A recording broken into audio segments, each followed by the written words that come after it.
Bonjour tout le monde. Je vous ai préparé un PDF pour vous montrer plein de boulot d'élèves pour vous donner envie.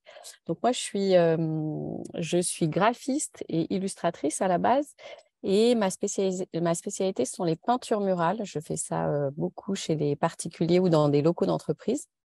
Et à l'école, j'enseigne d'abord l'art plastique, les arts plastiques la première année et puis l'illustration en deuxième et troisième année. Alors, je vais vous montrer quelques petites choses. Donc, les arts plastiques, la première année, ça va être enfin les bases, quoi. La théorie de la couleur, voilà, le cercle chromatique. Comment est-ce qu'on fabrique ces couleurs? Comment est-ce qu'on arrive à avoir du vert en mélangeant du jaune et du bleu? Comment est-ce qu'on va travailler l'acrylique?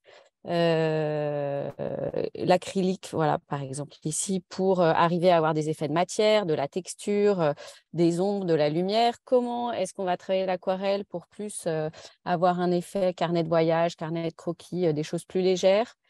Comment on va travailler avec le crayon de couleur, parce que le crayon de couleur, même si on apprend ça à la maternelle, en fait, on peut faire des trucs extraordinaires en illustration.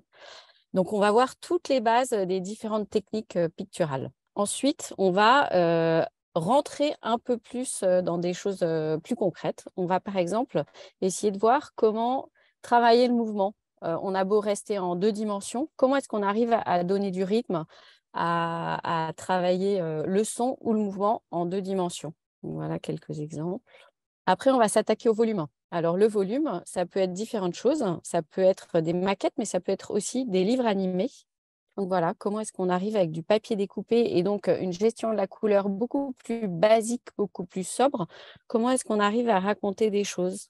Alors, il y a les pop-up et puis il y a aussi les maquettes. Comment, en volume, on arrive je dirais, c'est un peu de la bidouille.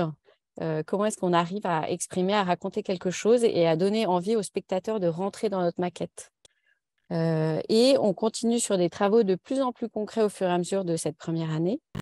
Et on va travailler sur des jeux de société, donc par exemple le jeu de loi. Alors comment est-ce qu'on va réussir à avoir un plateau efficace pour que les joueurs aient envie de rentrer dedans? On raconte certaines choses et en même temps on raconte pas tout. Tout n'est pas sur le même plan. Et alors chacun choisit, moi je vous propose des sujets et en fait c'est vous qui allez choisir les thèmes par lesquels vous les abordez. Et moi je suis là pour vous aider à les mettre en forme, les rendre professionnels. En revanche, c'est vous qui choisissez vos sujets, c'est vous qui bossez. Moi je vais vous pousser, mais je ne vais pas faire le travail à votre place. Voilà pour cette première année. Alors après, en deuxième et troisième année, ça n'est plus, on n'appelle plus ça des arts plastiques, on appelle ça de l'illustration. Et donc là, on rentre dans des travaux beaucoup plus concrets. Par exemple, comment styliser une illustration pour qu'elle devienne, qu'elle rentre dans le cadre de la signalétique, par exemple des pictogrammes, simplifier au maximum son dessin. Simplifier aussi sa gestion des couleurs, comment gérer une palette de couleurs, comment en fait donner une ambiance, ne pas utiliser toutes les couleurs qu'on a dans notre palette, mais justement choisir 2, 3, 4 couleurs qui vont permettre de faire voyager le spectateur. Alors, on peut avoir aussi, qu'est-ce qu'on va voir encore? On va approfondir, attendez d'abord, on va approfondir la gestion du contraste, les ombres, la lumière, les ombres propres, les ombres portées. Donc ça, voilà, c'est des planches de papier peint. Et ensuite, on va s'attaquer à la gestion du texte et de l'image. Comment gérer une image quand on a un texte ou comment intégrer un texte à une image pour que les deux ne soient pas déconnectés. Donc, vous voyez, ça devient de plus en plus concret, de plus en plus réel. Alors, par exemple, on peut avoir un plan de ville. Voilà, donc là, il y a peu de texte. C'est assez basique. Et puis ensuite, on peut avoir des illustrations de magazines. Donc, comment est-ce qu'on trouve une ambiance colorée? Comment est-ce qu'on va jouer avec les couleurs qui font déjà partie de la palette de la planche? Et comment on va donner de la vie à tout ça? Et comme vous pouvez voir, en fait, c'est vraiment fonction de l'élève. Le sujet a beau être le même, chaque élève va traiter ça avec sa manière de fonctionner, ce qui va le toucher, ce qui va lui parler, et cetera. Donc pour certains, ce sera très concret, pour d'autres, ce sera plus, à travers des choses poétiques. En deuxième année, on va à nouveau travailler sur des jeux de société, donc le jeu du domino, par exemple. Voilà, alors, il y a plusieurs possibilités. soit vous continuez à travailler avec les techniques traditionnelles et c'est-à-dire l'acrylique, l'aquarelle, etc., le pastel, soit on intègre le feutre, le travail des feutres à alcool, ou alors vous passez en travail en illustration digitale. On va voir aussi, donc toujours dans cette gestion du texte et de l'image sur une même planche, comment est-ce qu'on gère des affiches. Donc, vous verrez, il y a différents types d'affiches qu'on va travailler. Et alors, si vous regardez bien, en fait, évidemment, moi, en tant que graphiste et illustratrice, ma partie, c'est plus le design graphique. Mais pour chaque sujet, j'essaye de faire en sorte qu'il y ait ou différents thèmes ou différentes possibilités suivant le design que vous aurez choisi. Par exemple, là, vous voyez cette affiche sur la fête des voisins, c'est une élève qui était en design d'espace. On sent, on est plus dans l'architecture. Quelqu'un qui va être plus dans le design graphique ou l'illustration, ça donnera plutôt ça.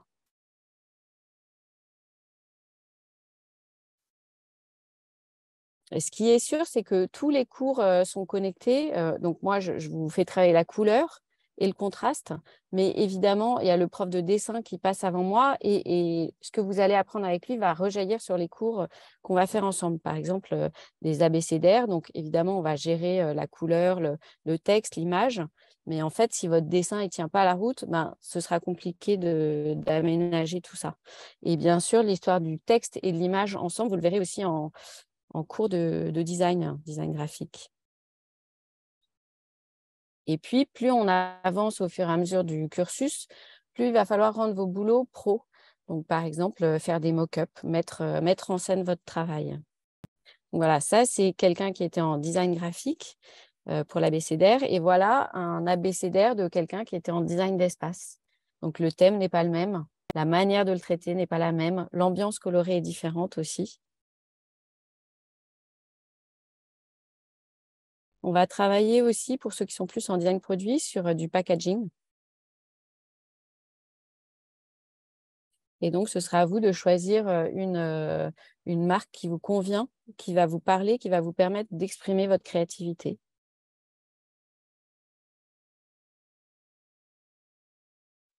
Et on va bien sûr essayer de travailler les harmonies colorées, comment faire en sorte que tout ça soit harmonieux. Ça, c'est vraiment le grand sujet de la deuxième et de la troisième année, que tout le monde soit capable d'avoir des palettes de couleurs qui expriment ce que vous voulez raconter.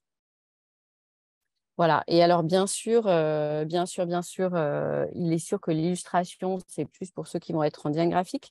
Mais en fait, si vous voulez devenir décorateur d'intérieur ou faire du packaging, être capable de mettre en couleur des projets, des croquis que vous avez présentés à votre client, ça va être vraiment la chose qui va faire toute la différence avec quelqu'un qui n'a jamais touché un crayon et qui sait juste utiliser des logiciels. Donc, c'est hyper important. J'ai une double casquette. Je suis aussi chargée de marketing et communication donc pour l'école de design La Fontaine, mais je suis aussi intervenante donc, pour les troisième années en bachelor, donc dans le marketing et la communication, et aussi pour les aider à réaliser donc, leur projet professionnel donc, de fin d'année.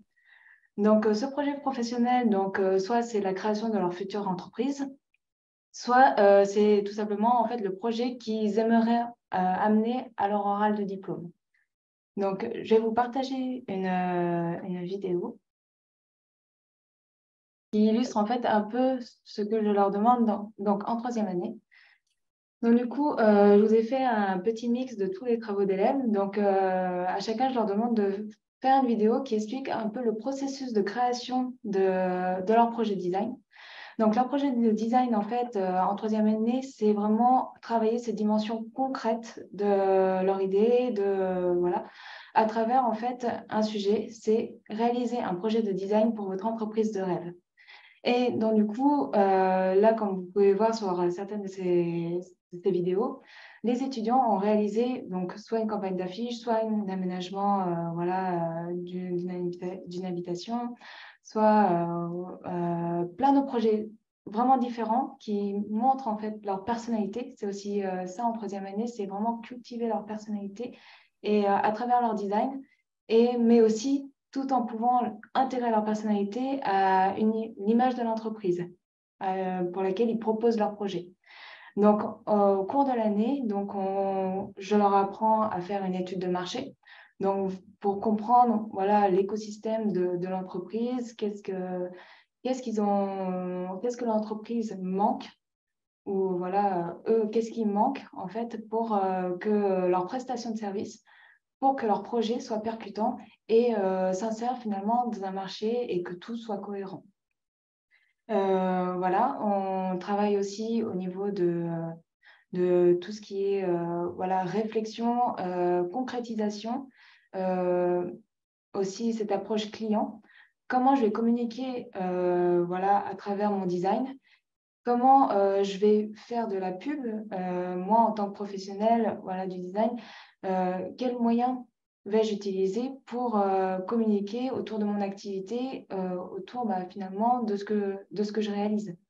Et en cela, du coup, on voit vraiment tous les aspects autour des médias, de la façon de la création de leur identité du coup graphique et, voilà, et autres, pour pouvoir vraiment présenter des projets qui soient vraiment percutants pour des entreprises vraiment qui existent réellement, ou même eux, pour qu'ils puissent vraiment s'insérer pérennement, donc, et voilà, avec sans peur sur le marché du travail.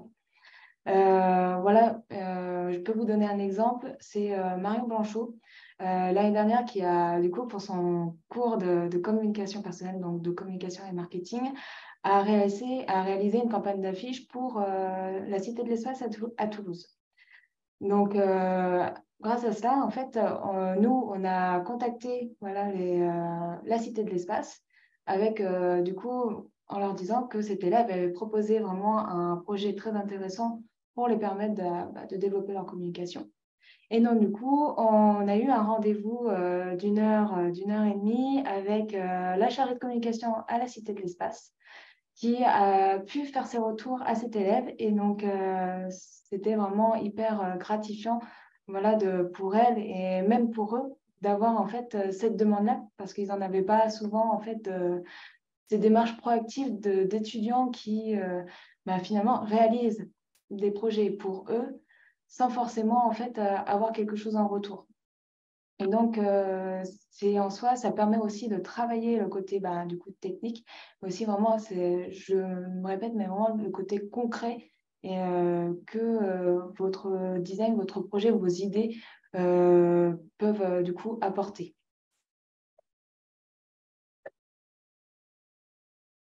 Du coup, voilà, donc vous voyez à peu près tous les projets qui sont mis en avant par ces étudiants. Donc,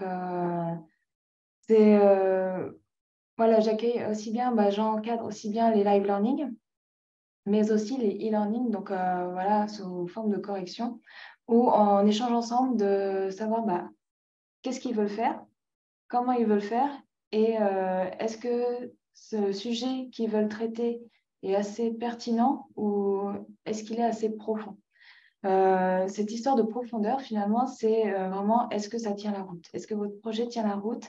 Est-ce qu'il va vraiment toucher la cible pour laquelle vous avez créé ce projet? Et c'est en ça, c'est aussi important, c'est un peu cette histoire de l'offre et de la demande.